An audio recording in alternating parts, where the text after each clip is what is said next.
Hello, everyone, and welcome to the Rundown, where we talk about 2A news with conservative views. I am your host, Craig DeLuz, coming at you from, well, someplace other than my normal location. But suffice it to say, I am still on the left coast behind enemy lines, behind the Iron Curtain, otherwise known as the Sierras. But as I say all the time, as we always say, I do not do this program by myself. Yeah, Craig, I also decided to do a little walkabout today, get out of the old location Bravo, the old bourbon room, and I'm out in a nice sunny location outdoors. In fact, it's so nice and sunny. I think I'm gonna put some shades on today. And while I do the show with you, my name is Mike Porsky, and I'm your co-host. Okay, I'm digging the shades, sir. I'm digging the shades. It's nice to Well, kind we of should do this. This should be good. it's nice to kind of get away a little bit, isn't it? It is. It is. I haven't gone too far from the East Hmm. Coast, but I'll let people. I don't know. I'll pick the name of the town I'm in. How about that? And it's not far from where I start, so it shouldn't be too ridiculous. They win the name of the town we're in, and then I'll give them a T-shirt or something. We'll do that. I'm right there with you. I'm right there with you. And why don't we do the same if folks can guess where I'm at? So we'll see how good y'all are at figuring stuff out. Uh, we'll have to drop a There we clue, go. or we'll have to drop a clue or two. So, as you guys can probably tell, things are a little bit different. Sounds a little bit different. Visuals are a little bit different. I made the brilliant. See, what's funny is whenever I go do a remote, I always, no matter how diligent I am about trying to keep my mobile gear together, I invariably forget something. And for me today, that would happen to be lights. Oh, yeah. That's why I'm outside because I didn't bring the lights with me. Well, where I am isn't exactly known for sunlight all the time. Very You're on the comfortable, dark side very of the nice, moon. but not exactly the brightest place. All right, folks. Wait, why No, don't no, we go no ahead? lights, no sun. Oh, there will be. You just have to get past. You just have to get past the morning time. It's a little bit earlier here than it Oh, is gotcha. there. Yeah, whole different coast. Whole Oh, different gotcha. It's coast. true. True. Different You are ocean. about 3 hours different. Yep. Yep. Yeah. Yep. True. Very true. Very true. So what's nice about it is that I'm up and I'm working and I'm doing my thing before anyone else here gets up. So by the time everyone gets up, I'm done working and we can have a good Yeah. time. Yep. Yep. That's the nice part. That is the All right, nice part. all right. Wait, let's get into the news. For those of you who are not paying attention, well, on Friday after we had done our program, there was a sentence that came in, and that was the sentence of Derek Chauvin, who was convicted of second and third degree murder and manslaughter for the death of George Floyd. And while I don't know that there's a whole lot more that we can necessarily report on that, other than the fact that he got, I think it's 22 and a half years. Just kind of wanted to. I figured we might want to share our perspective on the whole thing and where we see it going from here. So I'll throw it to you, Mike, and see what you think. Yeah, Craig. We talked about it after the conviction. I think we're still looking at the jury tampering case. That case is going forward. They're trying to find out if that's going to have any bearing on it. And if that jury tampering case goes forward, then that makes this whole sentencing and the whole conviction null and void. It has the opportunity to for that to happen. So there's a lot more to go on here. We talked about this many times. If you wanted this to be an actual fair trial, you should have moved it out of the city of Minneapolis. They should have moved it as far as possible from there because whereas I know this was a nationally known story, the people that were doing the convicting and doing the sentencing were the neighbors, and they were worried about their cities and their town, being burned to the ground. So of course they're going to default to you don't want to convict because they don't want to see anything happen to the people they know. You do this 500 miles away, 1,000 miles away, that's not an issue anymore. You get a much more fair trial. Well, and that's the challenge is the challenge with this is, and this is the problem with as Democrats were doing in this case, leading a lynch mob. The problem is that you Yeah. have, whether or not you think or believe he's guilty of murder in the second or third degree or even manslaughter, the fact is that you start warping things. You start making it so that people are utilizing information other than the facts of the case to make decisions. And that's just not how the justice system is supposed to work. You're supposed to look at the facts and then make the determination. Instead, you have people worried about whether or not they're once again their home, their business is going to be torn down, whether or not their lives are going to be at risk, and that was all of that was led by politicians like Maxine Waters, who basically showed up there in Minneapolis to let folks know that if they didn't do what they wanted them to do, there was going to be hell to pay.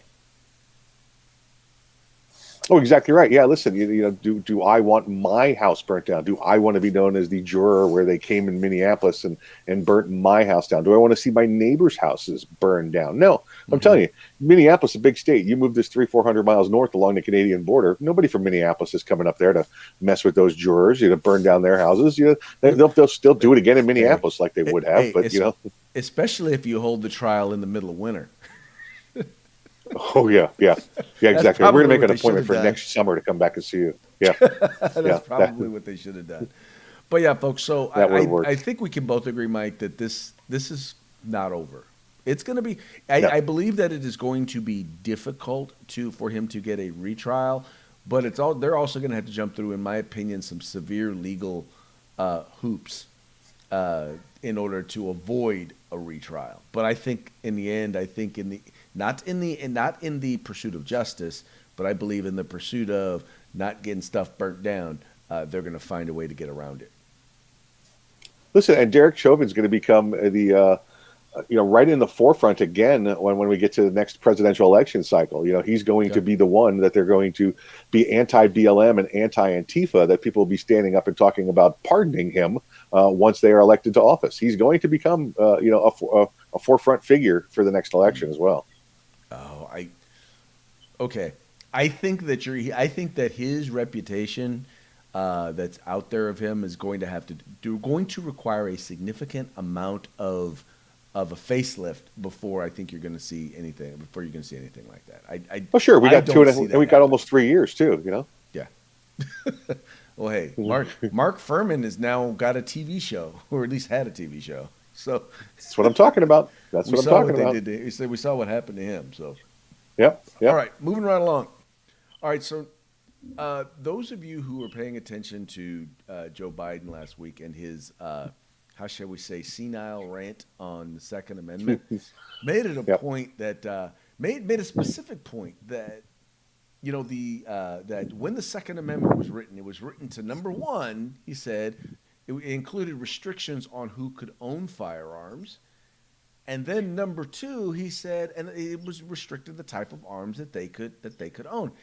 Now, Mike, I'm just wondering, but where exactly in the right to keep and bear arms shall not be infringed do you read those two requirements or restrictions? That would be right between nowhere and never was. Joe is clearly. Listen, we know his view of the Second Amendment has always been different than others. He forget about the interpretation from Heller, D.C. in 2008, which absolutely 100% clarified it. Joe's memory is going back to the last time he had a normal thought, which was probably sometime in the 60s to begin with. This guy, it makes such incredible lies about the Second Amendment and cannons and who could own. And listen, what did he not just threaten us with nuclear weapons? I don't know what it is with Democrats wanting to threaten their own people with nuclear weapons. These are the people that were anti-nuke, by the way, wanted to get rid of all nukes. Well, now we know why and how they want to get rid of all nukes. They want to bomb the rest of us here in their own country. This guy's nuts. And Craig, he's so far off on his last statements that even PolitiFact comes out and says, "What are you doing, Joe? You're wrong. You're wrong again." Well, it's interesting because I really wonder why they don't come out and question more of his stuff, because time after time after time, I will always say this: President Trump did have a tendency to exaggerate, and when I say exaggerate, I mean in Hood we usually say he likes to put dubs on them, right? But right. But I mean, you're now at a point, but you kind of got why he did it. He was always into sensationalizing, and then he was a salesman. That's kind of what he did. So you kind of understood that's what he was doing. But Joe Biden just is coming across, quite frankly, honestly, he's coming across as though he is starting to suffer from confusion and dementia. He starts off saying things, he rambles. over and over, and he continually rambles and gets into sentences and in the blood of patriots and see what happened was uh, I, I'm just it is Yeah. amazing to me every time I post about it. You notice you almost never see anybody, any Biden supporter or Democrat try and defend the fact that because they look at it, they're like, yeah, he's losing it. Yeah, yeah. It's amazing too. You make the difference there between the last president and current president. Trump would say something like, if he's the used car salesman, he would tell you, wink, nudge, this car also flies, right? And then Biden would come along to sell you the car and say, and I'm told it flies, and he believes it. There you go. Okay, that is the best. I mean, that literally is the best analogy in terms of the difference between the two that I've ever heard. That I've ever heard. All right, did you just make that up, or did you get that from someone else? Just made that up. Made that up. Wow. I want my Okay. flying car. Gold star for Mikey. Oh Oh, man, but folks, look. The fact, I mean, at least I'll give PolitiFact some credit. The fact that they were actually willing to stand up and say, yeah, no, you were wrong. But guess what? Where's CNN? Where's MSNBC? Where's NBC? Where's nowhere, ABC? nowhere. Where's Yeah, CBS? yeah. Where's everybody else who's supposed to be about the news? And why, by the way, does it take several days for someone to point out, yeah, he was wrong? How about as soon as he says it?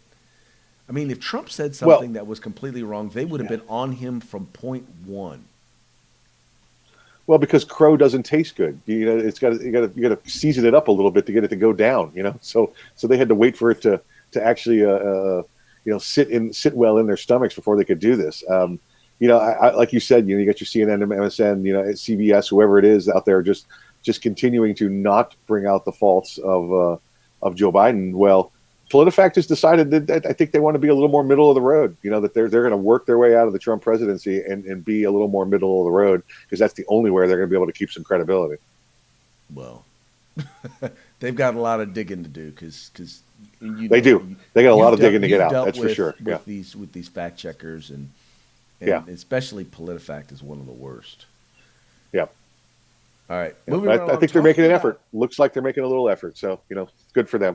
all right, talk about facts. 48 Republican senators have decided to send a letter to the ATF telling them to withdraw the rule that they made about braces. Mike, you want to tell folks a little bit about what is in the letter? Well, basically, it said, you must cease and desist. You're taking something that has become a commonplace item. You're talking about an AR pistol with the brace that allows you to hold the firearm with one hand. Whether you take that and you use it as a shoulder stock or not, this has become a commonplace pistol. Now it's an AR pistol. Or something that might even be compared to an AR short-barreled rifle. But when you're looking at the standard of it, is it in common use? This is probably, if there's 100 million, 200 million is the estimate of new ARs out there over the past couple of years. This is probably, I don't know, 10, 20% of that. So what's that? 10 million, 20 million, of the pistols out there. That makes it pretty common use. And for them to come along and all of a sudden tell an industry to stop and reverse on what you do because we don't like it. This isn't machine guns. This isn't a violation of 1934 Machine Gun Act, the NFA Act of 1934.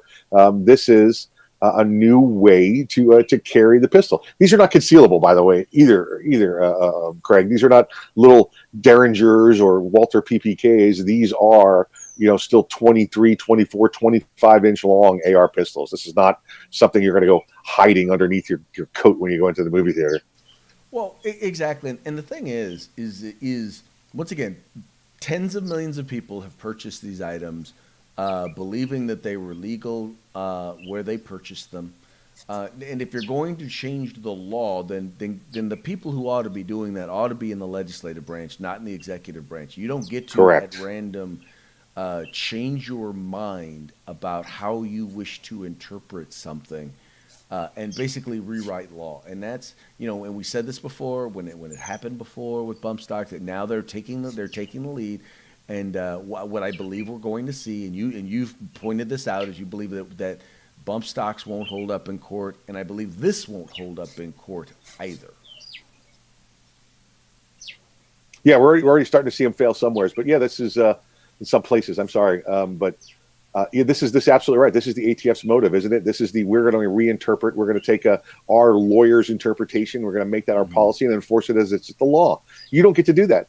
You are in the executive branch. You are in the enforcement division. You are not in the legislative division, and you're not in the judicial division. You do not get to redefine, and you do not get to re-execute what's going on with this law. You want a new law? Then you know what? You go to your legislative aide, and you have them go to your senators in your pocket, and you have them change the law. Until then, you sit back and you follow what the U.S. Code says. Bingo. Moving right along. Okay, now, Mikey, this was a story that you brought. Now, the only thing is that I have to say, this is almost a Florida man style or type story, but it's in California. And it has the interesting tie-in between QAnon and Right. and I'll get my picture back in a second, but QAnon and That's right. yoga. So, Mikey, go ahead and take it away. No, Craig, I'm curious. You are out there in California. It's one of the first things that grabbed me about this story. Do you participate at all in the yoga out there in California? You know, I have done yoga. Okay. All right. That's all I need to know. Mainly for stretching, not for any of the quote unquote spiritual stuff. Okay. Well, stretching is good. Stretching is always good. You know, I remember being a young soldier, and they said stretch, and that was just a waste of time. Now I need to stretch just to get to the stretching.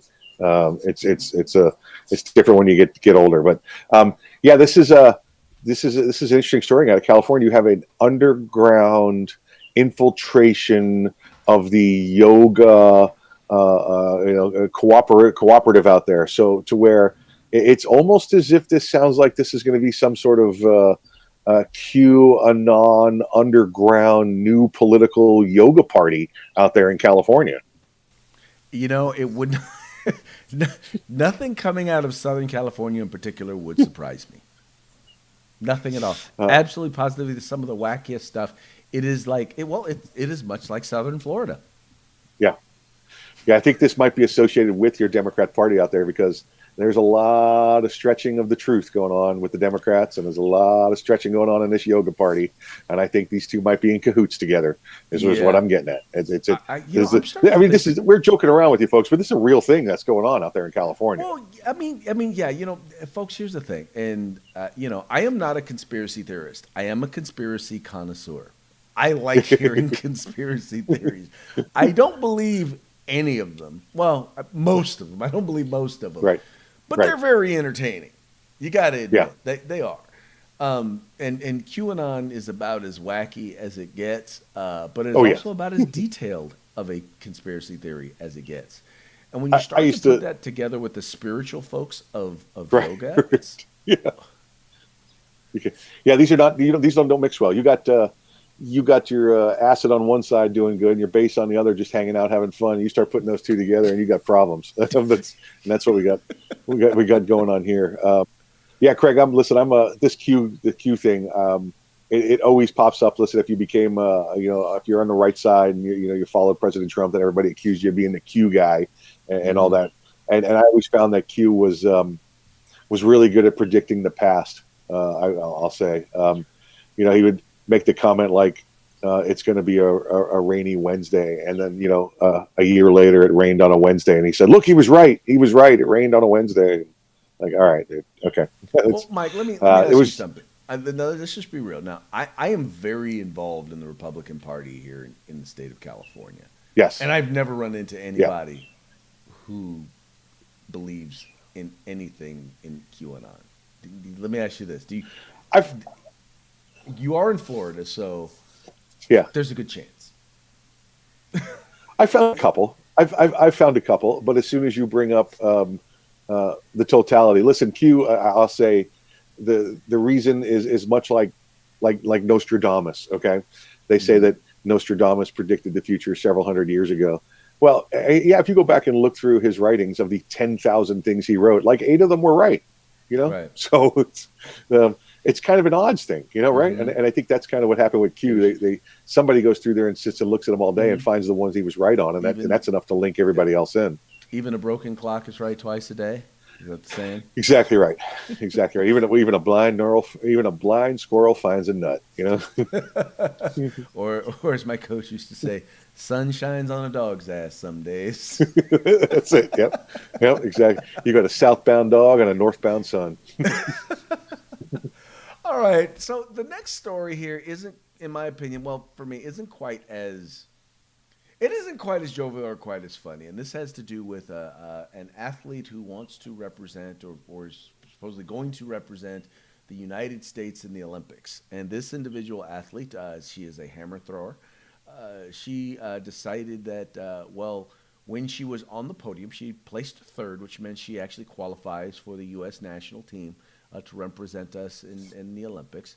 Decided to turn her back on the American flag during the national anthem. Now, according to her, she said she feels like she was set up. Like they waited until she got on the podium to start playing the national anthem. And I'm like, don't they play the national anthem at the? I mean, in the story they noted they play it at the same time. It's literally scheduled. You know exactly when they're going to play it. And so she acted as if they weren't supposed to play the national anthem while they were standing there on the podium. And I don't know, man. If you want to represent the national team, I think you ought to show respect for the national anthem. Yeah, let's make sure you understand what the issue is here, folks. Is that the U.S. Olympic Committee stated back in March or May, I forget which one, that these athletes can show silent protest, but there are certain particular times they were allowed to do it. The one time that they were never allowed to do it was during the national anthem. Okay, so she had planned, if she had placed, and she did, that she was going to lift the shirt she had on her, her training shirt or whatever, her game shirt, and underneath it was her shirt that said athlete activist. And it was a black shirt, white lettering, says athlete activist. And she was going to show that when she had the camera on her. Well, she feels like they tricked her and they played the national anthem during the time she was going to show the shirt. So she's all, it's not my fault. They tricked me. Well, like you said, Craig, I've never seen an award ceremony happen where you stand on the podium and they don't play the national anthems, Well, that's what happened. So she says, I was tricked. I was going to do it at a different time. Well, you know what, Craig? My opinion is the same as yours, I think, on this. If you want to be an athlete activist, that's fine. Go outside the stadium, talk to a reporter about it. You don't do it during the games on the field. And I believe that the U.S. Olympic Committee, as well as the rest of the country, should demand she be removed from the team. I completely agree. Once again, here's the thing. We're not talking about a private team, a team that's a private professional team owned by XYZ owner. Then XYZ owner in XYZ league makes the determination as to what happens with that athlete. But that's not what happened here. This is the national team, right? You are representing our country. If you are embarrassed by our country, you should not go and represent our country. Period. Sure. Yeah, you can actually go compete as an independent now. They have that available for you for certain people. You just have to petition and allow it to be done because of your political views. So exactly, it's right there. It can happen. Yeah. So in my opinion, I would just say bye, Felicia. Yeah. I would tell her at least 75 meters away though, because she can throw a hammer at you.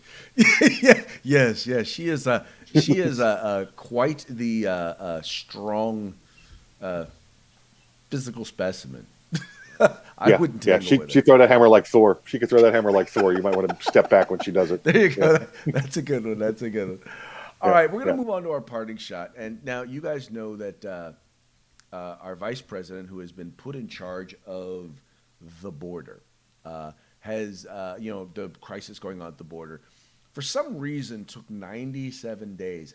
By the way, after being appointed as the border czar to fix everything going on at the border. It took 97 days to finally get to the southern border in order to kind of see everything that was going on. And well, that kind of resulted in this one. Because in the end, what did she do?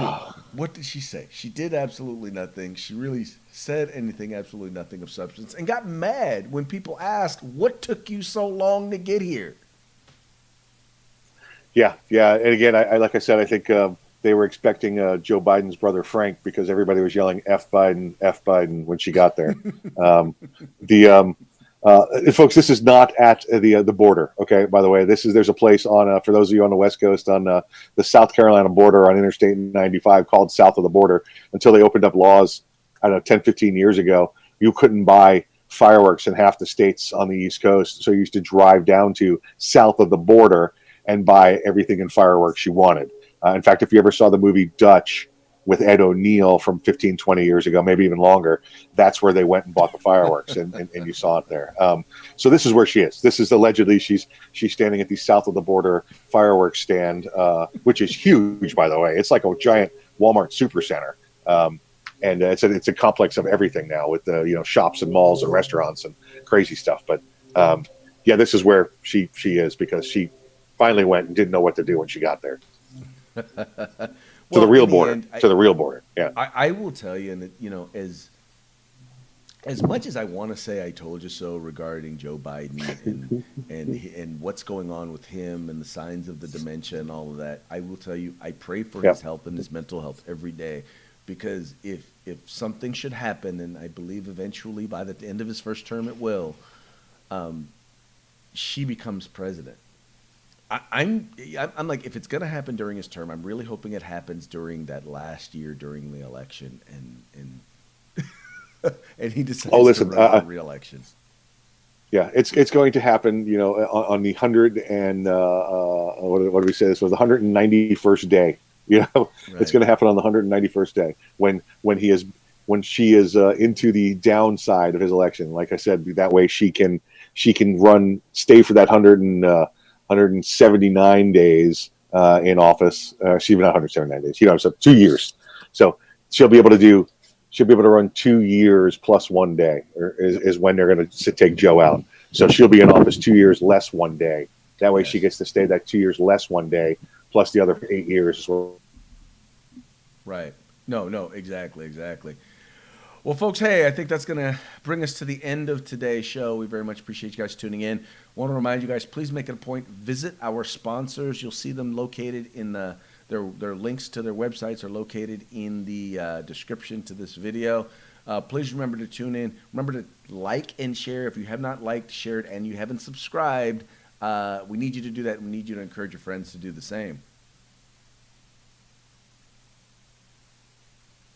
Okay. All right. Looks like we've lost Mikey's sound. So Mikey, it was good talking to you. You enjoy the rest of your day where you are.